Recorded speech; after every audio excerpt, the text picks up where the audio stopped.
Obrigada, eu que agradeço o seu tempo. Tatiana, são vários pontos aqui para a gente conversar, mas já queria entender um pouco da sua leitura, considerando talvez aí um dilema, né, ou uma tensão, não sei, entre manter uma meta fiscal ambiciosa para 2025 e a real capacidade do governo de cumpri-la, tem-se essa discussão, né, de fato, de alterar a meta para 2025, a meta fiscal.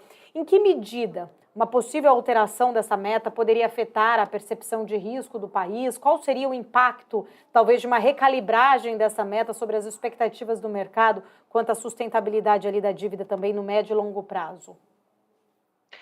Eu acho que, para o médio e longo prazo, eu acho que tem impacto maior até que para o curto prazo, né. O curto prazo, o mercado sempre olhou com uma certa, com um grau de desconfiança das metas traçadas, para esse ano, 2024, 2025 e 2026, né, aquelas metas que foram, aprovadas na lei, do marco fiscal, né, o mercado sempre olhou com desconfiança. A meta desse ano é de 0%, não, o resultado primário de 0% do PIB, o mercado nunca teve essa projeção, nem próximo disso.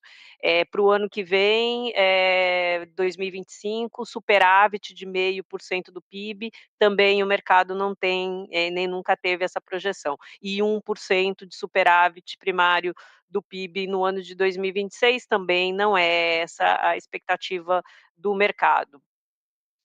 Então acho que, para o curto prazo, acho que tem menos impacto. Agora, para o médio e longo prazo tem impacto sim. O desenho, da relação dívida-PIB, ele muda, né, ao longo quanto mais a gente demora para alcançar o superávit primário, mais longe fica, a estabilização da relação dívida-PIB, da dívida em relação ao PIB, né. Para você ter uma ideia, a nossa estimativa é que, para estabilizar a relação dívida-PIB em 80%, dependendo do crescimento, então vamos supor que o Brasil cresça 2% de maneira estável daqui para frente, né, o Brasil, precisaria atingir um superávit primário de 1,5% do PIB.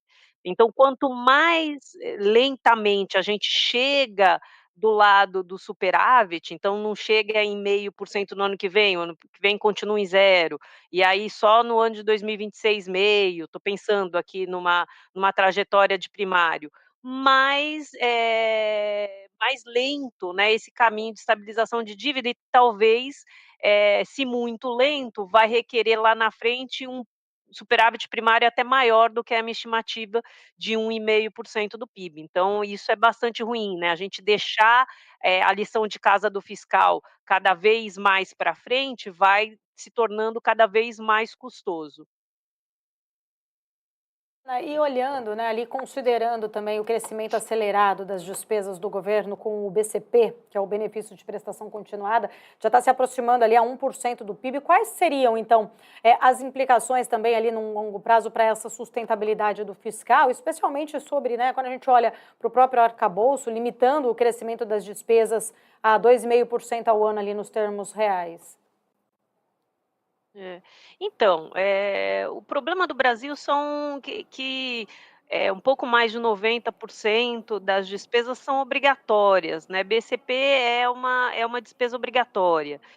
E pior, né, é obrigatória e indexada à inflação, né, então qualquer Uhum. aumento a mais que você tenha aí desse tipo de gasto, não só BCP, né, seguro-desemprego, Bolsa Família, eh, folha do funcionalismo público, o próprio salário mínimo que indexa, né, indexa o próprio, benefício, né, de prestação continuado, que é o BCP, que é a aposentadoria para as pessoas que não tiveram trabalho formal o período inteiro da vida e que precisam de uma renda mínima, né, depois de 65 anos, esses gastos, eles são indexados à inflação, então qualquer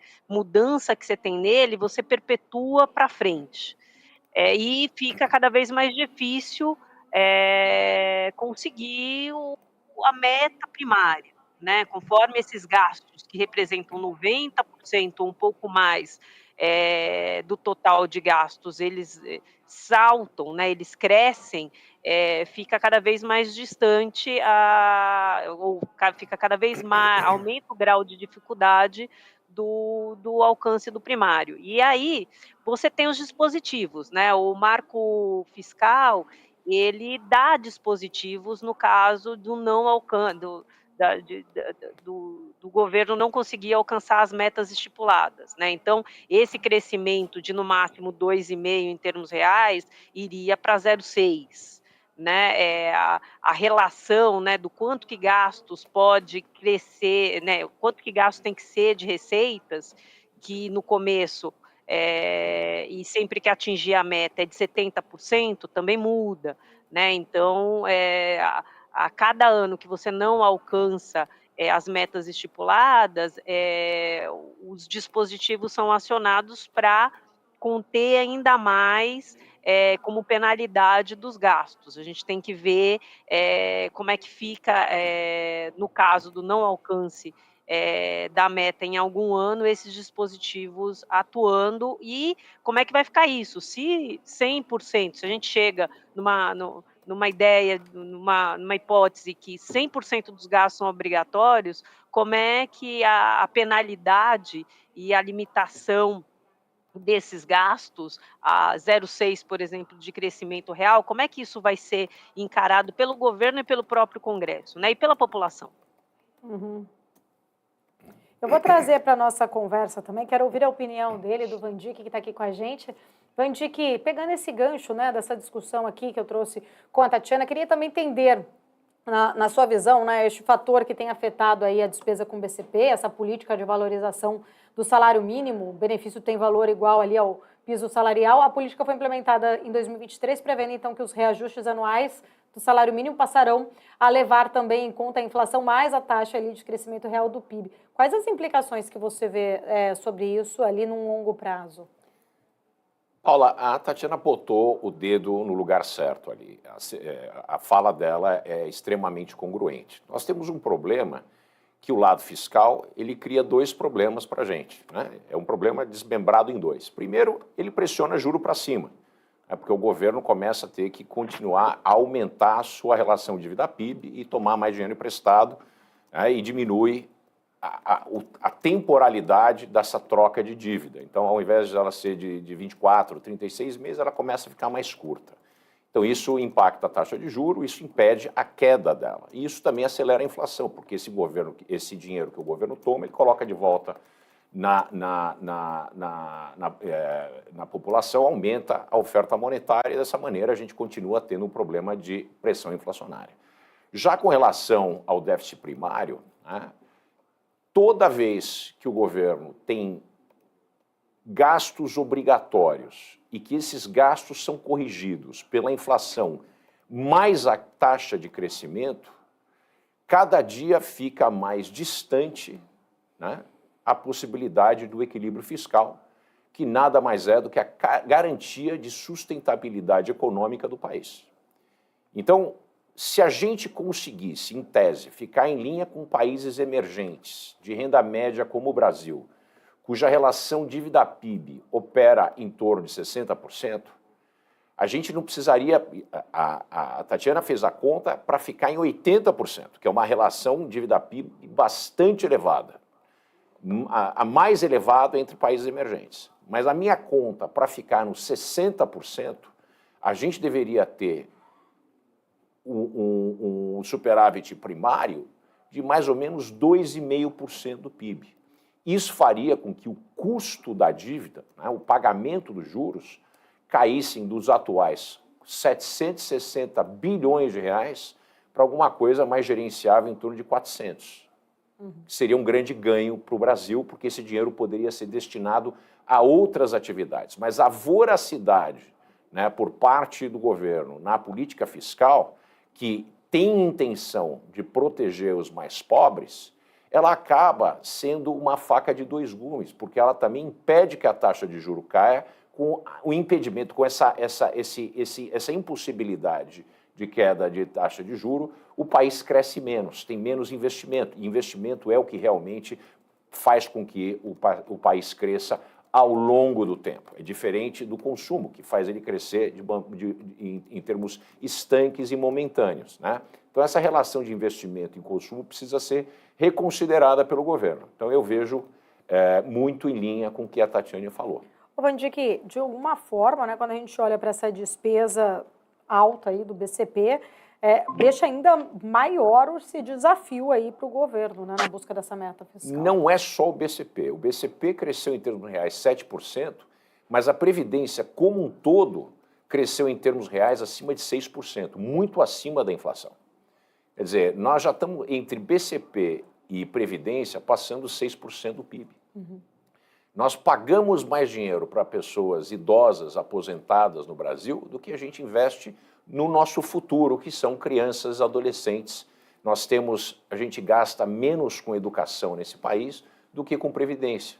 Essa é uma relação completamente anômala num país que tem mais gente jovem, apesar da população começar a envelhecer, a idade média aumentou para 35 anos, mas a gente precisa investir nessa população para que ela seja mais produtiva e possa pagar para que parte da população, conforme ela se aposenta, continue tendo níveis de vidas aceitáveis. Só que tem um problema, né? A nossa qualificação média é muito baixa. 90 milhões de brasileiros, cerca de 53% da população adulta, não tem ensino médio completo. Isso faz com que a gente seja denominado um país de low skill, de acordo com a OCDE. Uhum. E mais do que isso, né, isso impacta diretamente a produtividade da população.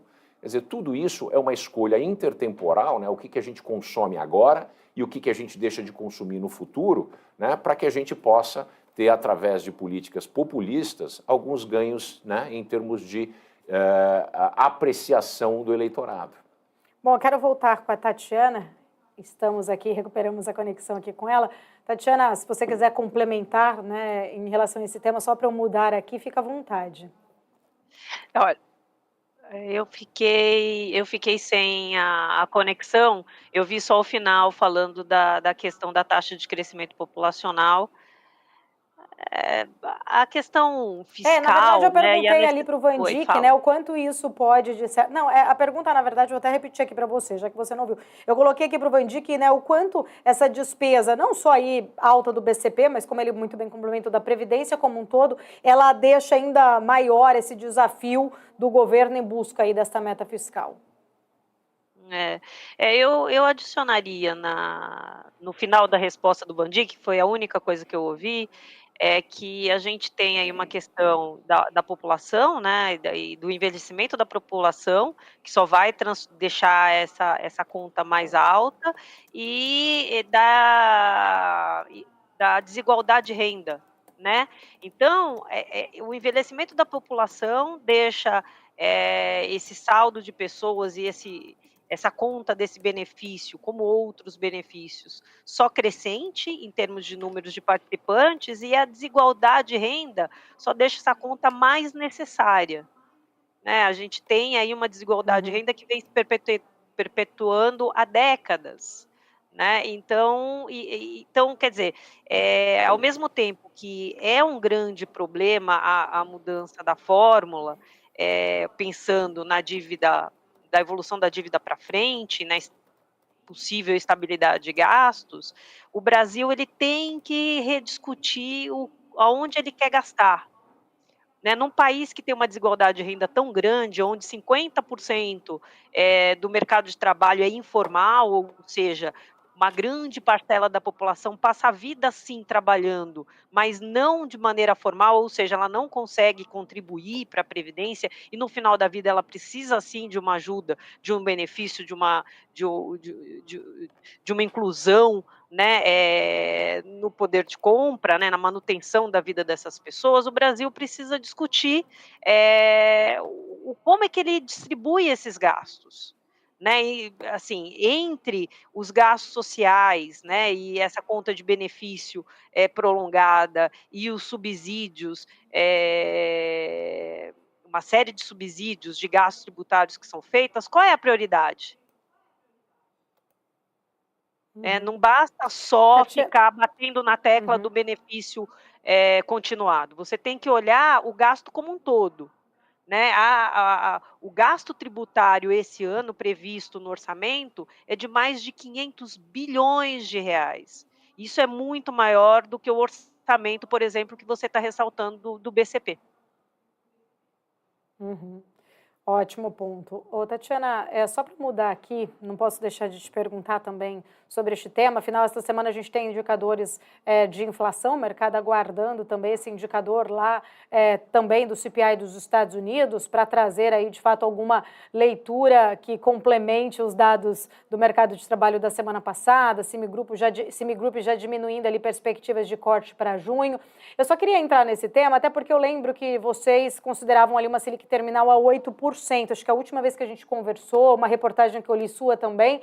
Eu queria entender se a expectativa de vocês mudou, levando em conta este cenário ainda, vamos dizer, mais desafiador em termos de inflação, quanto também de ajuste de política monetária nos Estados Unidos, ou se vocês ainda se mantêm aí otimistas com uma Selic a 8% terminal.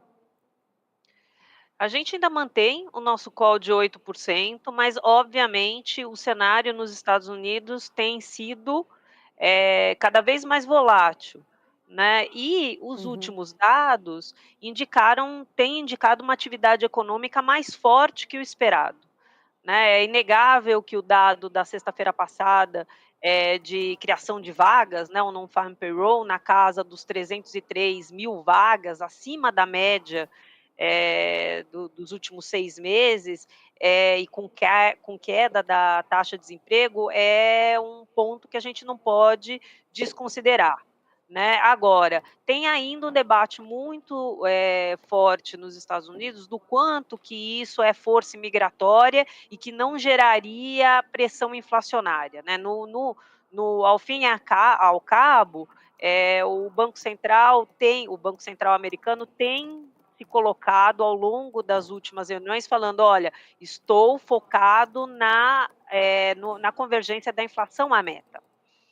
O Banco Central americano tem uma meta dual, ou seja, ele tem meta de inflação e meta no mercado de trabalho, mas já há algumas reuniões, já há mais de 6 reuniões, se não me engano, ele tem ressaltado o foco principal na convergência da inflação à meta. Então, o quanto que esse mercado de trabalho aquecido, que mostrou aí os últimos dados, principalmente sexta-feira, realmente vai ser visto pelo Banco Central americano como uma pressão inflacionária, como um perigo a esse cenário de convergência da inflação à meta. Então, por isso que nós estamos esperando o CPI, por isso que o CPI, né, o dado de inflação essa semana na quarta-feira, é tão importante, né, para poder trazer mais dados e mais luz sobre essa dúvida do quanto que esse mercado de trabalho aquecido é uma pressão para a inflação e pode ser uma pressão continuada para os próximos números, ou o quanto que a inflação